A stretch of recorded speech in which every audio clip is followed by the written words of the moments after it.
my, my goal in this talk was to talk about how Smalltalk had impacts on people, and especially how Smalltalk has impacted me personally. I've had the rare pleasure of being able to develop in Smalltalk for virtually my entire programming career. I started programming Smalltalk professionally in 1993. And since then, I've not had, well, I've had one other contract that was in Java, and besides that, everything else was Smalltalk. And that Java contract was fairly short-lived anyway. In the intervening years, I've worked with many different companies. I was a Smalltalk consultant, and I would move around from company to company. And on the side, I always had my own personal projects. So I'm going to talk a bit about my experiences going through the world of Smalltalk. So this is called Smalltalk for Profit and for Play. When I was young, 15 years old, I built my very own first computer. This was hand-wired, wire by wire, and it was an 1802 computer from a design in Popular Electronics in 1977. The computer you're looking at here had 8 kilobytes of RAM. It had a 64 by 32 pixel resolution monitor, which was a modified TV set. And the big blue thing on the side was a big capacitor from my power supply that I built myself. I hand-wired the ASCII keyboard and built the ASCII drivers for it, or the ASCII controllers for it, and I hand-built the hex keypad on the side. So this was the way things were done back in the late 1970s. From that, I learned an appreciation for the joy of being able to think of something and to be able to program it, and it actually comes to life. And that's where I got hooked on computing. After that, I was at Carleton University, and in 1984, I got to use Smalltalk on a Sun Microsystems computer. This was Berkeley Smalltalk with Smalltalk 80. The Sun had 1 megabyte of RAM, but in order to really run Smalltalk, you needed 2 megabytes. So the Sun system was constantly swapping to disk. The performance was abysmal, to the extent that you would hold down the right mouse button, and then you could see a rectangle painted in black, and then painted over in gray, and then painted over in white, and then text go toot, toot, toot, toot, toot, toot, toot, and then one of the texts turns black, and that's your menu selection. Very soon after that, they swapped a 1 meg card from another Sun system into this one so we could run it effectively. But that was my first experience in Smalltalk. Once we had it working effectively, I did my first Smalltalk project in 1984 at Carleton University. It was a bottom-up natural language parser. So it took sentences like, Tom gave Susan the big red ball. And it would say, well, red is an adjective that goes before ball, which is a noun, so big red must be an adjective phrase. And it built up a parsing of this. And it allowed you to have different interpretations of a word. So sometimes a word has 2 meanings. It'll try and decipher which of the 2 meanings the word had. That was my first project. That was under Wilf Lalonde at Carleton University. One thing I remember about that was bringing the blue book, that was my manual, the blue book of Smalltalk, into a building at Carleton and going through it, trying to figure out what the heck those semicolons are doing. Because there are semicolons in the code and I couldn't figure those things out. So I had to take the blue book and go through it. And finally, when I realized, oh yeah, that's what it does, then it started to make sense. Shortly after that, when I graduated from Carleton, I started working on my own projects. I worked on something called DKB Trace, which was a ray tracer. The Smalltalk connection here was that having used Smalltalk at university, I wanted to do this graphics rendering stuff, but I really wanted to do it in an object-oriented way. So I built sort of an object-oriented framework in C to handle ray tracing, and eventually came out with DKB Trace. I'll be quick on the history of this. That turned into Pavre in the early 1990s. The picture on the right here was one of the first DKB Trace images rendered. It was running on an Amiga, but once it was out in the public, people ported it to IBM PCs, and from there it sort of took off. From this, I learned the joy of being able to share code with others and have feedback coming back to me, because I was good at the programming side. I was really bad at the artistic side. And that's always been my strength and weakness. I'm good at software development, but I'm really not that great at art. So I like working with people who have that talent. Let me show you a couple pictures of things that people have done since then. This is ray traced, rendered pixel by pixel. The full image of this is 8,000 by 4,000 pixels. It took several weeks to render this image. And the image is modeled polygon by polygon for every blade of grass, every animal in the scene. There are things in here you could zoom in and still see detail in this image. If people are interested, I can show you that later. But this is one of the most spectacular images I've seen computer rendered. This one shows reflections on reflections. Just a nice picture. This one was rendered on the International Space Station. Mark Shuttleworth took a laptop up to the International Space Station on his space tourism mission and rendered this image and brought it down to Earth, and they made posters of it. In the early 1990s, I was back at Carleton University. I managed to get the source code that the university had for the Berkeley Smalltalk, and I actually ported it to my Amiga computer. That gave me a Smalltalk that only I could use because it was copyright. I couldn't give it to anybody. I was using it for my university work. And I think to this day, it is the only Smalltalk 80 that ever ran on an Amiga computer.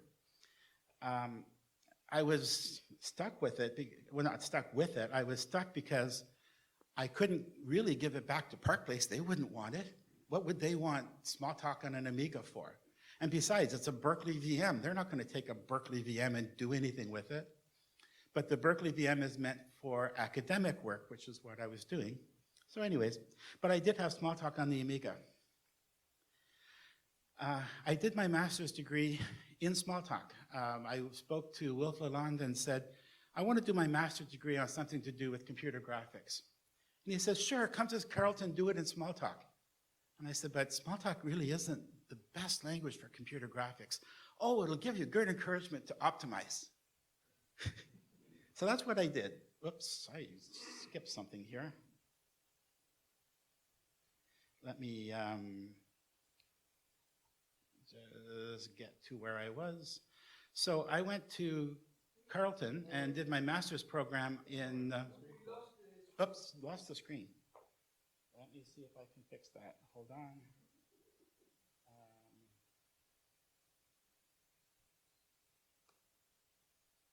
How's that? Good.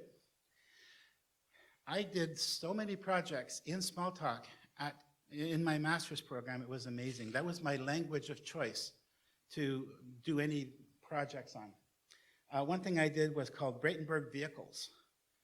Bratenberg Vehicles were, it involved having a little car like this that has two wheels, and it had sensors in the front. And if you wire the right sensor to the left wheel and the left sensor to the right wheel, and then put it down, if these are light sensors, it will actually drive the car toward a light source. And the idea was that you could get interesting behavior from just very simple circuitry. Well, I built a little circuit with a virtual robot that would seek out either water or food or shelter depending on what it was most desiring of doing, what was most important for it. And I had it set up that over time, all of those impulses, I'm hungry, oh, I am afraid, or I'm thirsty, would build up in their little neural network. And whichever one's stronger, it'll take that and drive toward that thing. And then once it's satiated, it'll say, what's next? Oh, I have this other thing. And it was all done with a neural network on top of Bratenberg vehicles. I wrote a natural language parser using augmented transition networks. I had an ELIZA-like conversation robot. I implemented a full scanline graphics renderer with B-spline surfaces.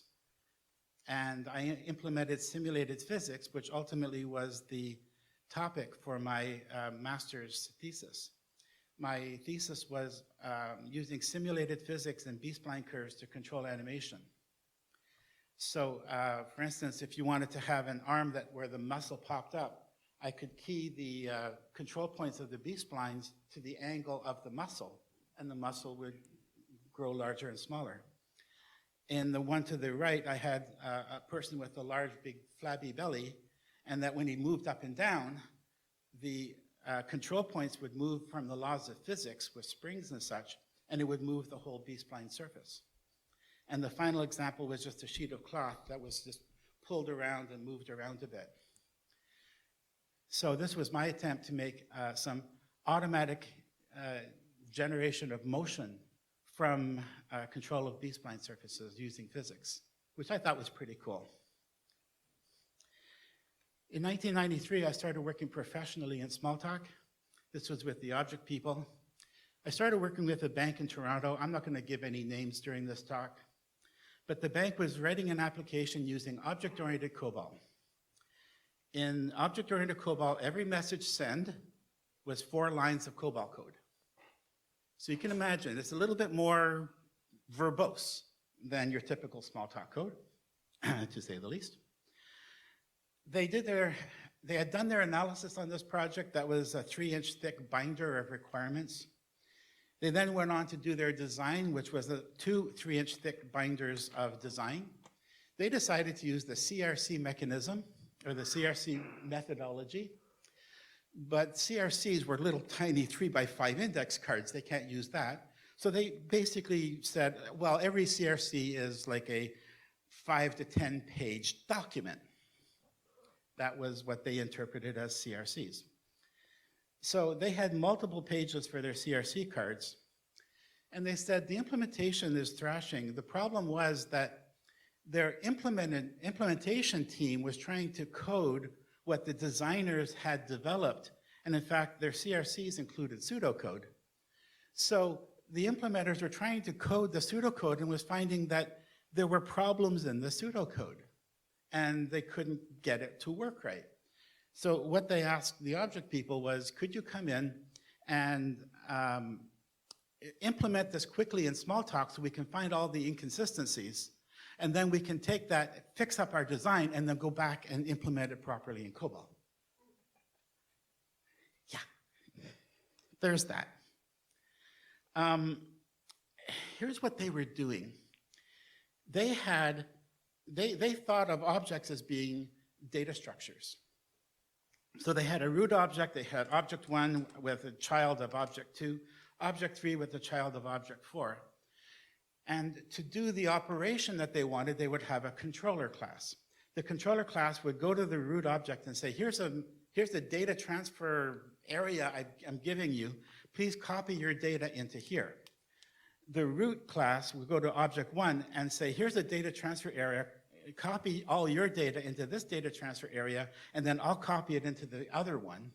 And then go to object 3 and say, copy yours into here, and then I'll copy it over to this other one.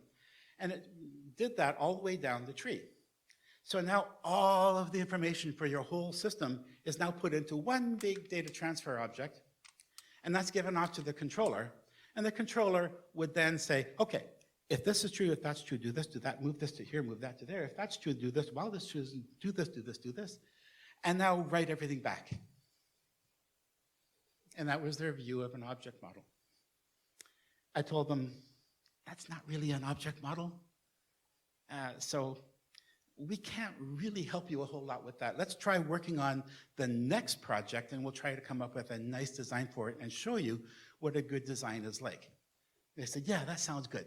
So we started on a new project. We coded it all in Smalltalk. This was Digitalk Smalltalk. Really nice, quick, easy to use. I have yays for Digitalk Smalltalk back there. And we gave it to them, and they started to translate it into Object COBOL. And they came back and said, your program is recursing. Excuse me? There's recursion in your program. COBOL doesn't support recursion. You cannot have a method call another method, which then calls the first method again. Yeah, but if you have anything like a tree structure, you kind of have to do that. Well, you have to warn us when you're using recursion. Thanks a lot. Went to another place, was an automobile manufacturing company, and they had a system where they were tracking parts. And they were so excited to get us in, they said, go talk to our object designer, he's going to show you our design.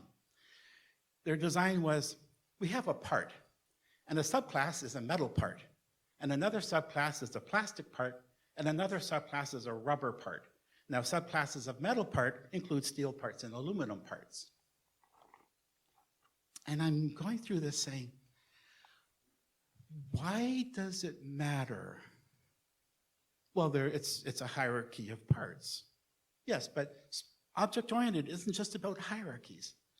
Well, I said, what is it doing differently for a steel part versus a rubber part? Nothing really. Okay, let's just collapse all this into one object called a part, and then we can have information on the part, like the part number, and maybe the weight of the part, and something like that. But having the subclasses of it when the subclasses don't do anything different is kind of pointless. And so I had to push them in that direction. This is a pattern that I started calling model without a cause. But this is the way they looked at object-oriented programming back then. It wasn't, they didn't have a good grasp on what objects were all about, because they never actually programmed in Smalltalk or any real object-oriented language before. One other project, the life insurance company doing illustrations of life insurance. We had, think of it as a spreadsheet, but every column had its own calculator for that column. So we had this whole spreadsheet that had numbers in it, and it would calculate certain values in the spreadsheet.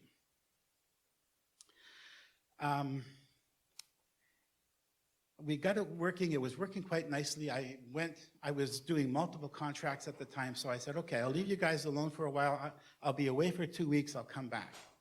After that 2 weeks, they were freaking out. Oh, we tried something, and it's too slow, and we're not going to ever be able to get our performance numbers up. And I said, so wait, what's the problem? Well, we're trying to solve for a number in year 40 by substituting different numbers in year 1 and searching for the right value. Like we're trying to find the right value to put into year 1 so that it calculates the answer in year 40. And it's taking like 2 minutes. That's way too long to calculate that. And I said, okay, first of all, you're using the bisection method. If you use something called the secant method, it'll go faster. Okay, basic algorithms. Number 2, you're calculating all of the columns while you're doing this iteration. You don't need all the columns to get the final answer. All you need is a certain subset of columns. So let's throw away the calculations of some columns that you don't need, so it'll run faster. That'll go 3 times faster. And then it turned out you didn't need to calculate all the rows either. So overall, I came up with a way of getting a 30 times speed improvement, which is quite fine for them. Before I arrived, they were looking at translating the whole thing into C. I said, don't throw out the baby with the bathwater. It turns out we never got to this point because the company was taken over and the software project was replaced. But yeah, it's good to think about high-level optimizations before you panic. All this time I was doing a personal project called Elastilab, which I think I'll just show you. I will get the screen back. Thank you very much.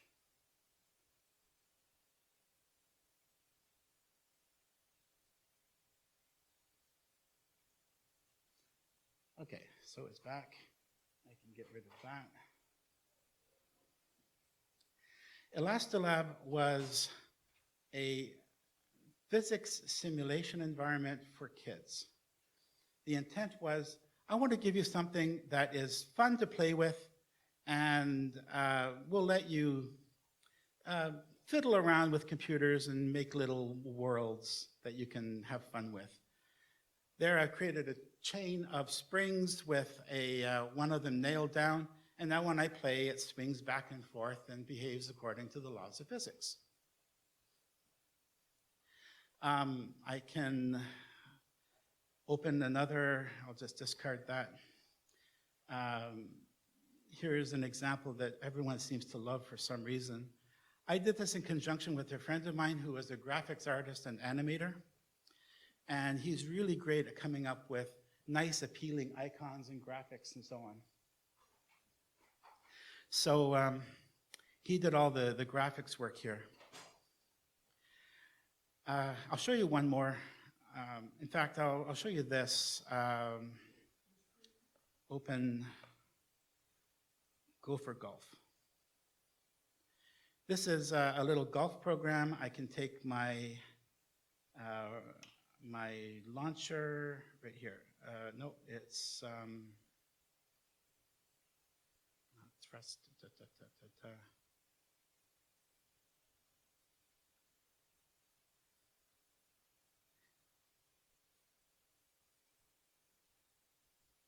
Okay, sorry. This is a game where you try to shoot this ball back through the hole at the top. I'm not going to try to do it right now. In doing this, you can write your own little scripts. This is a script editor that involves events that can occur. So a bounce happened, a spring breaks, an emitter emits a particle, you press a key or whatever. And then corresponding to that, you can set a number of actions. So with this event action editor, you can build some pretty sophisticated little programs that do some interesting things. One of the programs that my friend came up with was called Snowflakes. This works better if I make the screen just a little bit smaller.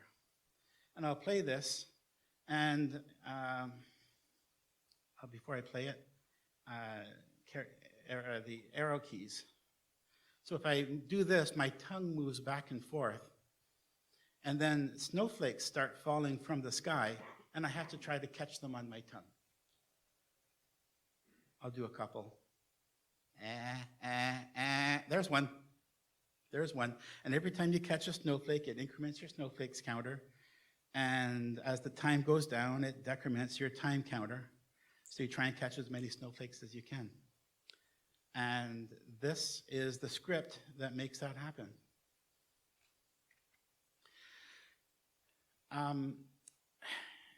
Quick story, I was at a Smalltalk convention where Alan Kay was giving a keynote address. And after his keynote, I went up and talked to Alan, all excited about telling him about this, because in my view, it fit right into what he was talking about. And I said, I'm working on a program that helps kids play in a simulated physics environment. And he looks at me and says, well, does it allow them to modify the laws of physics? And I said, no. Well, does it allow them to put in their own laws of physics? And I said, no. He says, well, that's the worst thing you can possibly do. And that was the end of the conversation.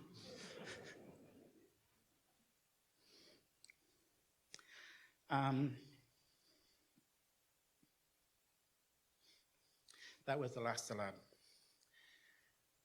We sent to a company that did logistics. This was a 5-day project. Our system is too slow, figure out why and fix it. Those were always stressful projects.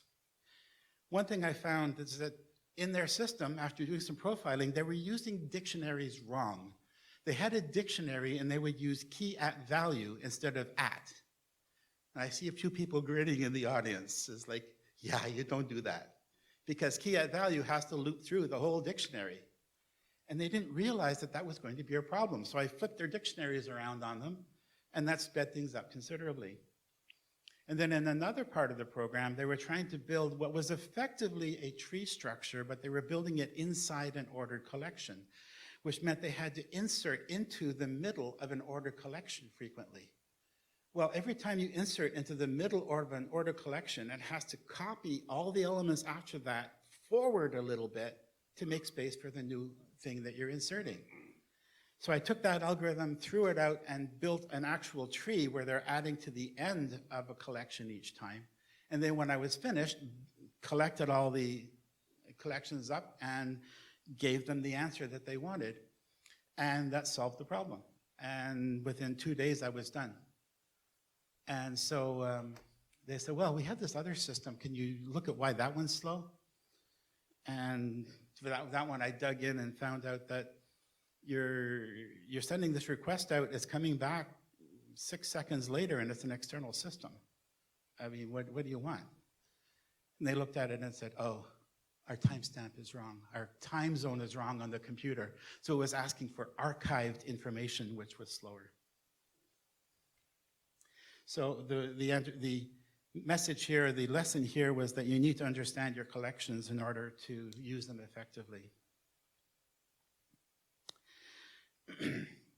I started getting into virtual 3D worlds. This was fun. There was a program written by a company called Black Sun. It was originally Black Sun, but then Sun Microsystems was unhappy about them having a company with the word sun in it, so they called it Black Sun. And this was a 3D world with avatars. Now, the avatars could only just move around. They had no arms and legs. You had no ability to move, but you could move around and chat with other people in the world, and it was becoming quite popular.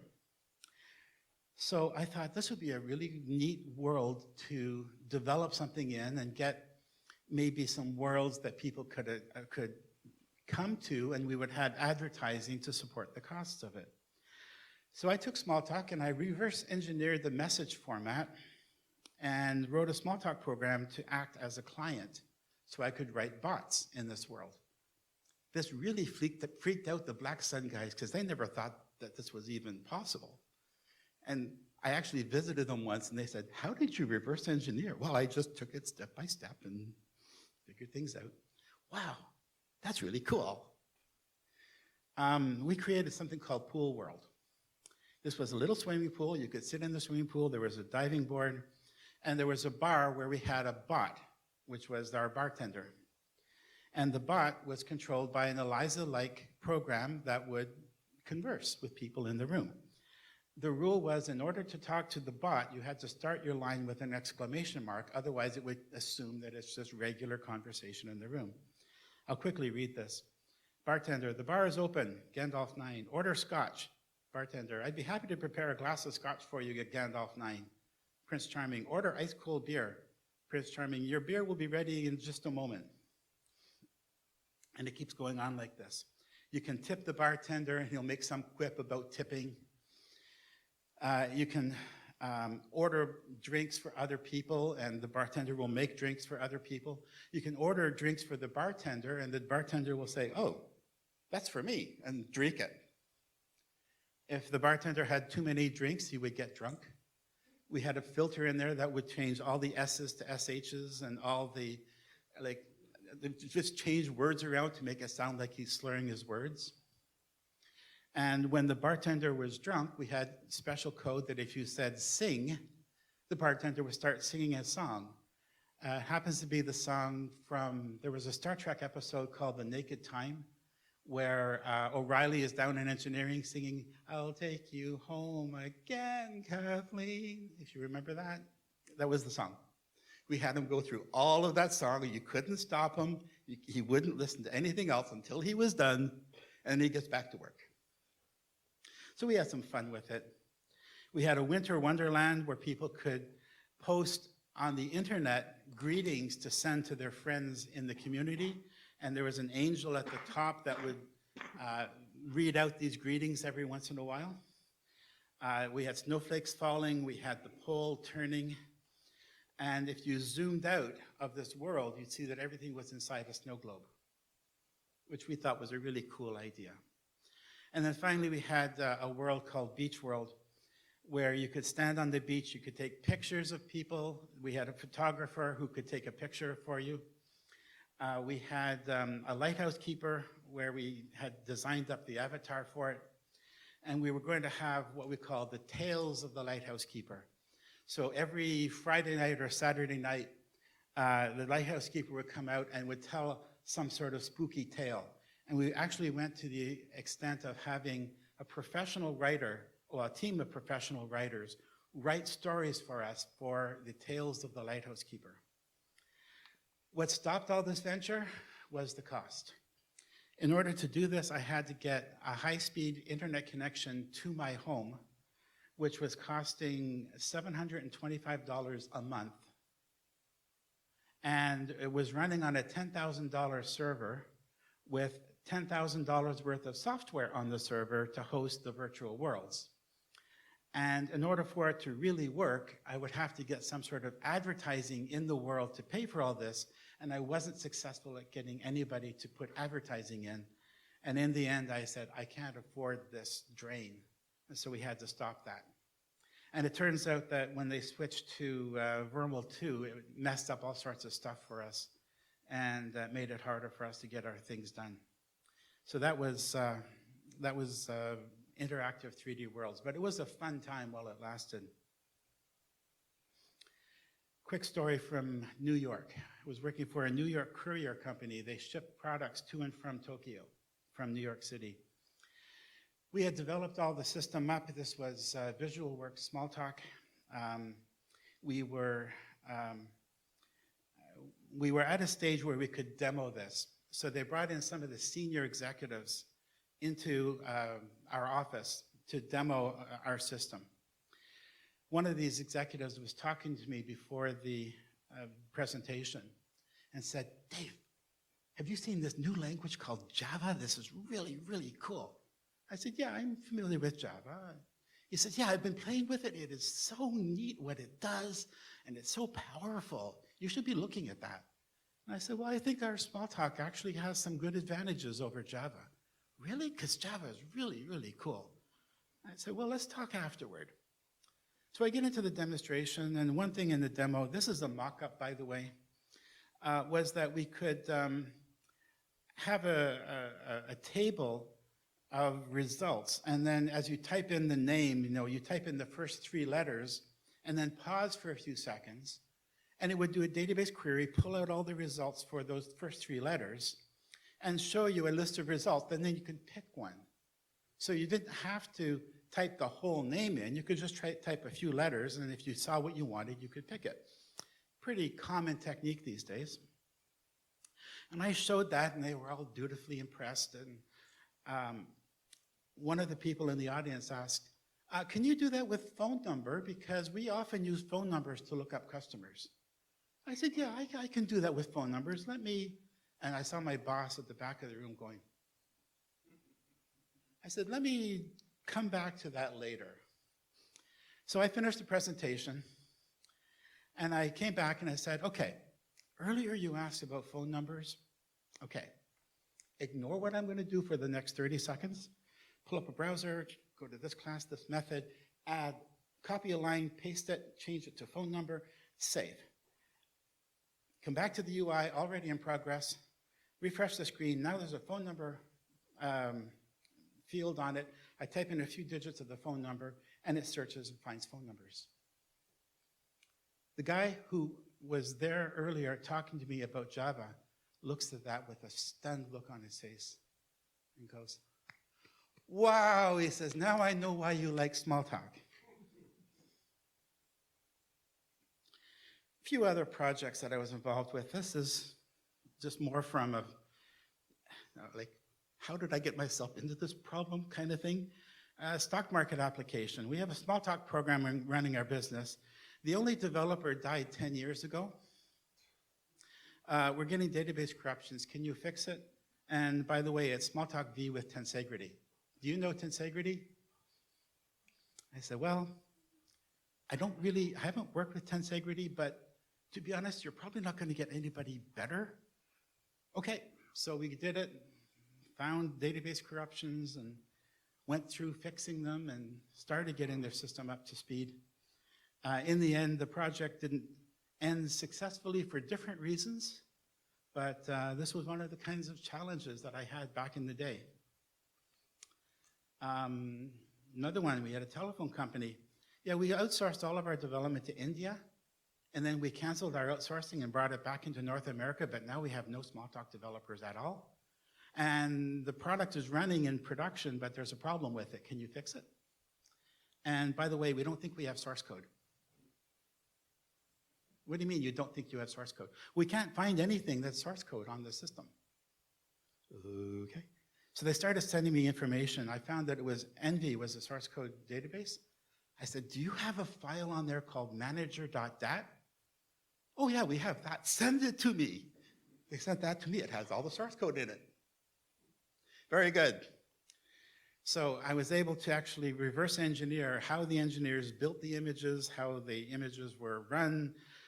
The one problem with that was because of rules in their company, I wasn't allowed to actually remote into any of their systems. So in order to do any work on the system, I had to talk to someone there who did not know Smalltalk and tell them, okay, move your cursor to the left, now down, now click on that thing, now pop up with your right mouse button in menu. Yeah. That was fun. But we actually got them on the way. We fixed their problem and got them going again. My son, when he was about 13 years old, came to me, Dad, can we write a computer game? I said, sure.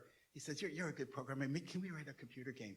I said, what would you like to write? He said, something like Halo, 3D, first-person shooter, you know, you aim at things and shoot things and they blow up. And I said, 3D shooters are really, really hard. Let's try something easier first. So we took an idea that I had written on my very first computer, a game that I called Battlestar Galactica, and re-implemented it in modern Smalltalk. We put stars on, we put images of planets and images of spaceships, and let me actually run this. I'm probably going to lose my sharing again.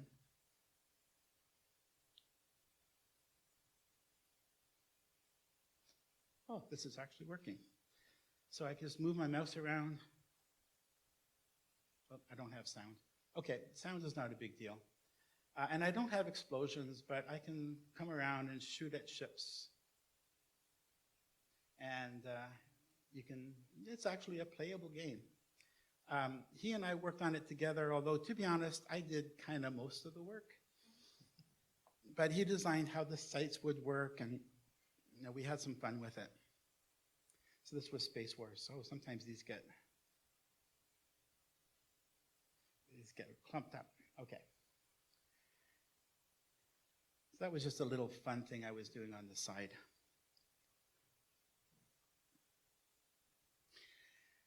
Started working for a company that did financial markets, working on bond trading. They had an issue at one point, and they contacted the vendor. The vendor was Syncom. Syncom did a nice job helping them out. They said, oh yeah, we fixed that problem, and just use the next version of the VM, you'll be fine. And they said, great. They just went to the next version of the VM, and everything worked perfectly, except for one calculation and one test case. And it was coming up with the wrong number. And so here's the situation. Using the same image, calling the same DLL, but with a different version of the VM. In one case it worked, and in the other case it didn't. If anybody can guess as to what was happening here, shout it out as I go through it. We got down into the C code because it was calling to the DLL. The values passed into the DLL on each side were identical. Byte by byte identical, being called into the DLL. And we got down to this code here that says x times 100 equals y. I cringed because you don't do equal comparisons with floating point numbers, right? That's a bad thing. But the fact was that on one side, with one VM, it was doing one thing. With another VM, it was doing something different. But this has nothing to do with the VM. So I took this in Visual Studio, I expanded out to assembly code, and watched it as it moved things into floating point registers. And before the operation, the values of X and Y in memory were identical between the two systems. Turns out that after the X times 100, one system had an answer that was more accurate than the other system, and they weren't equal. So I get onto Google, find out the specs of the Pentium processor and the floating point chip, and there's a status bit in the floating point chip called the extended precision status bit, which turns on extended precision on the FPU, and on that new VM, that bit was turned on. We contacted Syncom, talked to the developer at the time, Elliot Miranda, and I said, Elliot, did you know that on this VM, the extended precision bit was turned on in the CPU? He says, shit, I know what that is. I'll fix it right away for you. And within half an hour, he had us a new version of the VM that worked perfectly. So he said that was to fix something else, but it obviously has problems here. So let's put it back for you. So he instantly knew what the problem was, but it took me several days to drop from Smalltalk down to C, down to assembly language, down to the bits of the floating point status word to figure out a problem. That's the furthest I've ever dived into a problem to figure it out. I started talking to Syncom to say, you know, you really need to have the ability to run on mobile platforms, because I'd like to be able to write games. And I decided I was just going to go off and I was going to write my own virtual machine to interpret Syncom code, Syncom bytecodes, so that I could write programs for mobile devices.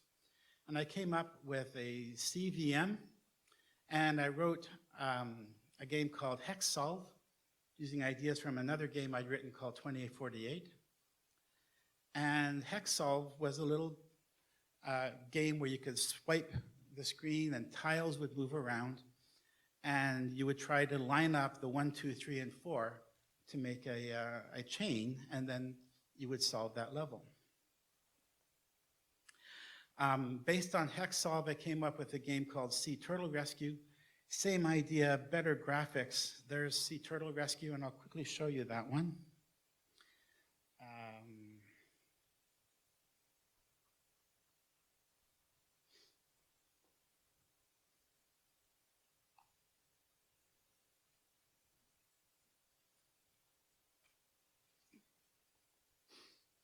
Now, this is running native VisualWorks. My program was set up so that it could run native VisualWorks, or I could deploy it to the Android or iOS. I had help so that as you're learning the system, it would help you along. I'll just exit my help.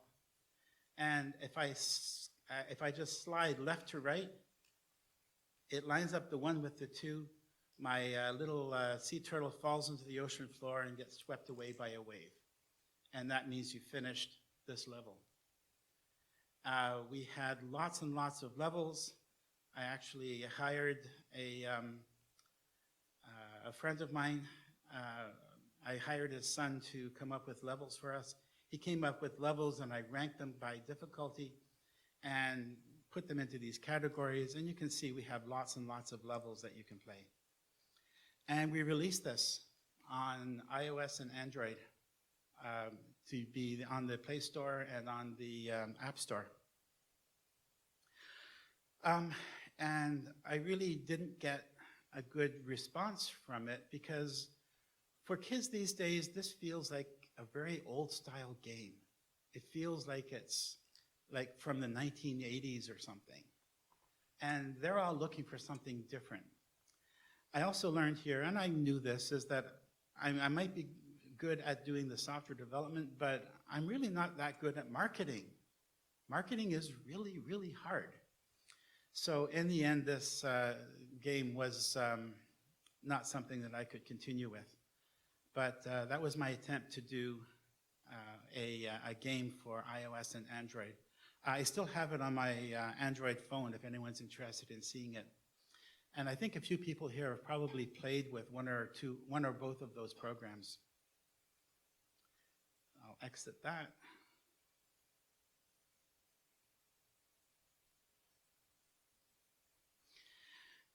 After that, I thought, what can I do with this VM?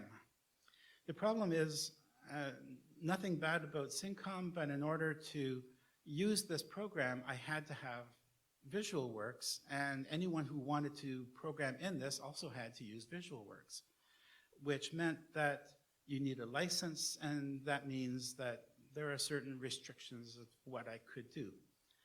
What can I do with this? Well, I decided to start from scratch. I rewrote the VM with a whole new bytecode set, and all of the base library was my own anyway. I'd never taken anything from VisualWorks in the base library. I added my own global garbage collection, which, to be honest, is still in the midst of being debugged. Added primitives for becomes all instances. I wrote a recursive descent parser, my own parser, and my own compiler that could compile to this new bytecode set. And I interface it to the web browser using WebSockets. So now I'm using JavaScript as my rendering engine in the same sort of way that Dan Ingalls uses live, what is it?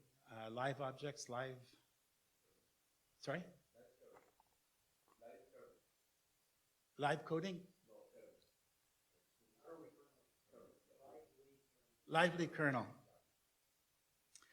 And so my goal is to ultimately come up with a full Smalltalk development environment and go even beyond that and see what I can do with it.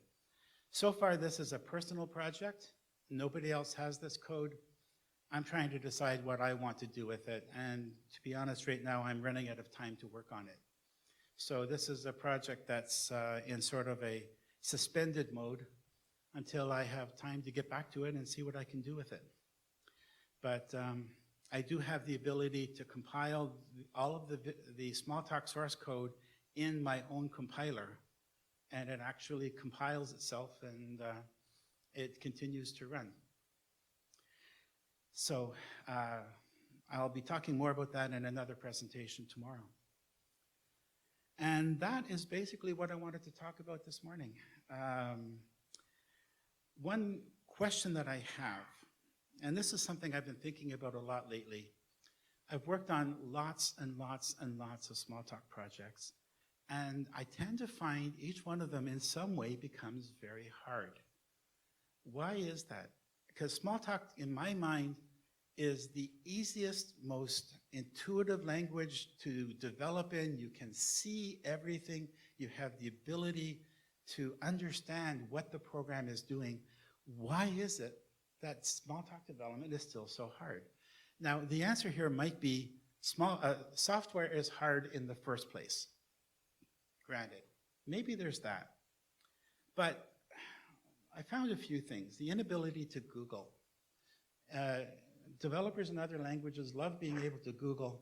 And in fact, nobody writes their own code these days, it seems. They just steal code from somebody else. In fact, I saw a cartoon recently that says, "Hey, bud, I stole your code." And the other guy says, "Hey, I didn't write that. You stole it from someone else." So there's really very little ability for Smalltalkers to try and Google what's there. In fact, Smalltalkers tend to go in and just figure it out for themselves because all the source code is there. I can just look around and see what's going on. Part of the inability to Google is that there aren't as many Smalltalk developers as in other languages. And so Googling for answers to Smalltalk seldom actually works really well. One thing I've found on virtually every single project I've worked on is that people make changes to the base code provided by the vendor. And some people make a lot of changes to the base code. So when the vendor says, hey, I have a new version that you have that has all this new stuff in it, they go, oh my God, what about all of our changes that we've made? And it's usually up to me to go through all those changes one by one and port them carefully from the old version to the new version. And sometimes that gets very hard. The problem is in Smalltalk, you can change anything, so you do. I don't think anybody in the Java world would ever think of making a change to a core Java library. But in Smalltalk, hey, the library is right there, and all I have to do is say accept. In fact, I can even do that in my own package that I own. And so it's my code now, but I'm still changing the base. And that has caused some difficulties in upgrading in many organizations. Smalltalkers tend to build frameworks, and the frameworks will often get out of hand. And so if you have a framework that starts getting out of hand, but everybody is using it, how do you switch to a new, better framework when you have mountains of legacy code that uses the old framework? That is a really hard problem. And especially if the second framework then becomes obsolete and you replace it with a third framework, now you have framework version 1, framework version 2, and now framework version 3 to deal with.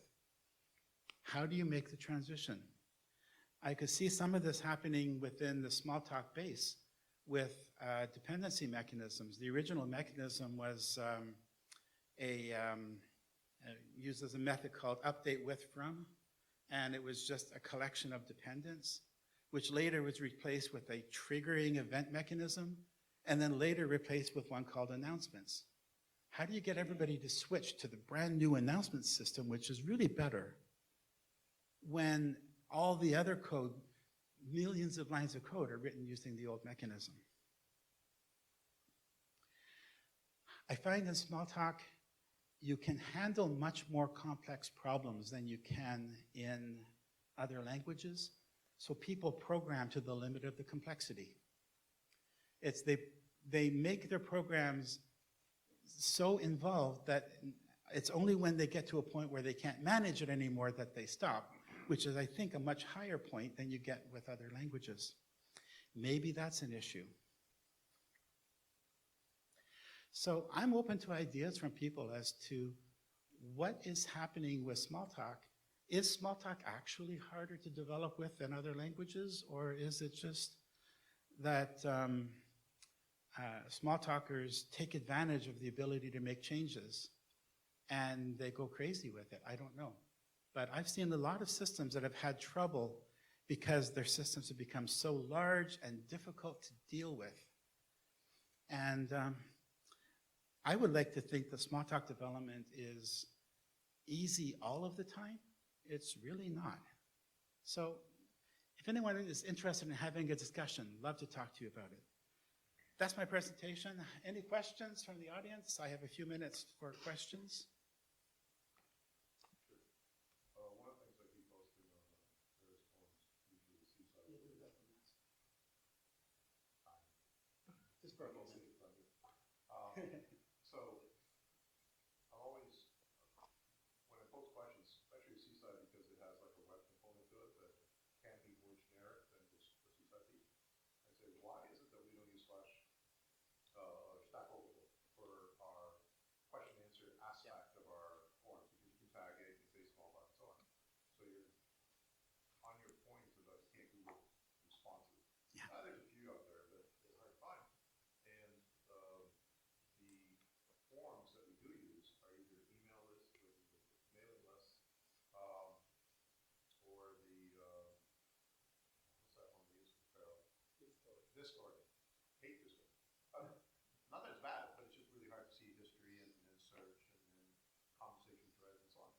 I'm just wondering, as a general question, why don't we as a community participate in a broader tool set that allows for tagged conversations, exposes it a little better, has better history for search, and might help that little bit of nothing in the really. And especially if you try Googling for Seaside or maybe Seaside Gemstone, what you get is Sandy's Seaside Shell Store. Okay, no, Seaside Gemstone Topaz. We sell topazes too. No, Seaside Gemstone. like- It gets hard to get past the other things to get the technical stuff that you want. Yeah. This is why, by the way, my company name is called Symbaron. That's a unique name that nobody else will ever use. I wanted something that had a combination of artistic and technical abilities in it. The first one I came up with was Digital Dreams, but that was being used by other people. So I came up with, well, my friend came up with Symbaron, which is a fusion of the words silicon and amber together. So it's a made-up word. And that way, if you Google Symbaron, you'll only find me. But for other things in the Smalltalk, it's sometimes really hard to find answers because you're swamped by other things that are called seaside, gemstone, topaz, zinc. Yeah, it's really hard finding answers. Was the phone company that you did work for Northern Telecom? The phone company that I mentioned in my presentation was not Northern Telecom or Northern Electric. I did work for B&R for a while before I started working professionally in Smalltalk. So in the early 1990s, I did work for Bell Northern Research. I asked because we got a project in 1998, and they said, please do this work in Smalltalk, and that was our, What was it called? from Northern Telecom. Yeah. What was the project called? Yeah, would it be, what was it called? There was a project at Northern Telecom to do sort of charting of real-time applications. I forget the name of the company. They were sold out to Rational at one point, and then after that, Rational was sold to IBM. This was something for Art Benjamin was doing a platform to essentially mock up applications and get buy-in, display them, etc. And then he coined this term dynamic, pay no attention to the man behind the curtain. And basically, he wanted us to build the stuff in front of the curtain and then wait for the customer to say, well, okay, put it into production now, please. Yep. Anyway. I was looking for projects, Smalltalk projects at B&R. I couldn't. There were a few, but not very many. Yeah.